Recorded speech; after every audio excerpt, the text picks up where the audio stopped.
If you're making decisions purely based on ROAS, you're probably doing something wrong.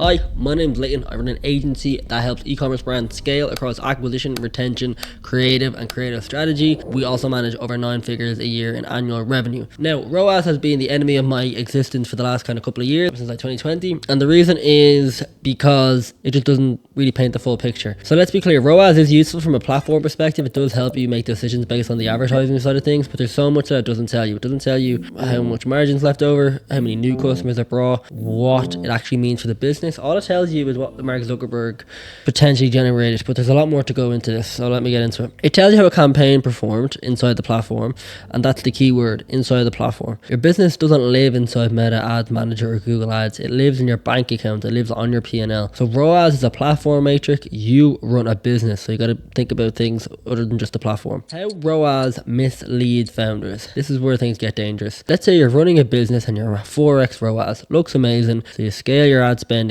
aggressively, but what is happening behind the scenes? Your discounting is heavy, your average order value is dropping, your repeat purchase is weak, inventory is tightening, cash flow is stretched. ROAS doesn't show you that. You can have a strong ROAS and really weak profitability, or even worse, you can have a bad ROAS but still be building a healthy business because retention is strong and lifetime value is high. So Zuckerberg and Google, they'll tell you what's happened on the click, but it doesn't tell you what happened to the customer. And when you're running a business, you want to understand what's happening from the customer perspective. Most founders use ROAS as a comfort blanket. If it's high, they feel safe, and if it drops, they panic. But scaling isn't about feeling safe. It's about understanding your economics. If you don't know your contribution margin, your blended CAC, your payback period, and your retention strength, then ROAS is a very surface level number. So what you want to track instead is, instead of obsessing over campaign ROAS, zoom out. Let's get that 30,000 foot view and track these at a business level. So your blended cost to acquire a customer, your total marketing spend divided by total new customers. Really important that you have a pulse on that. Contribution margin, so what's actually left after your real costs. Your CAC payback, how fast is your cash coming back in. Your marketing efficiency ratio, what's your total revenue divided by your total marketing spend. Total marketing spend, not your total ad spend. Total marketing spend includes agency fees, creator fees, content fees,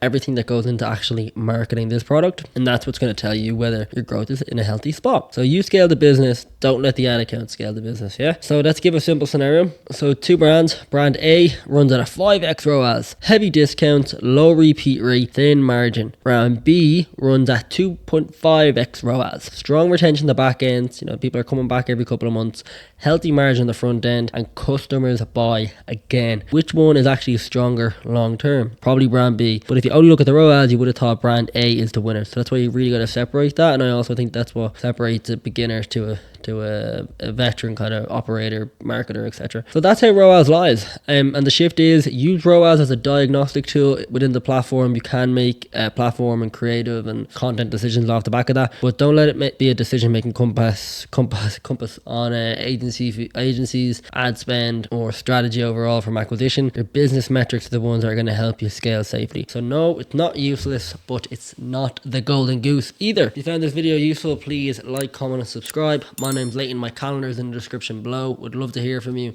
Have a good day.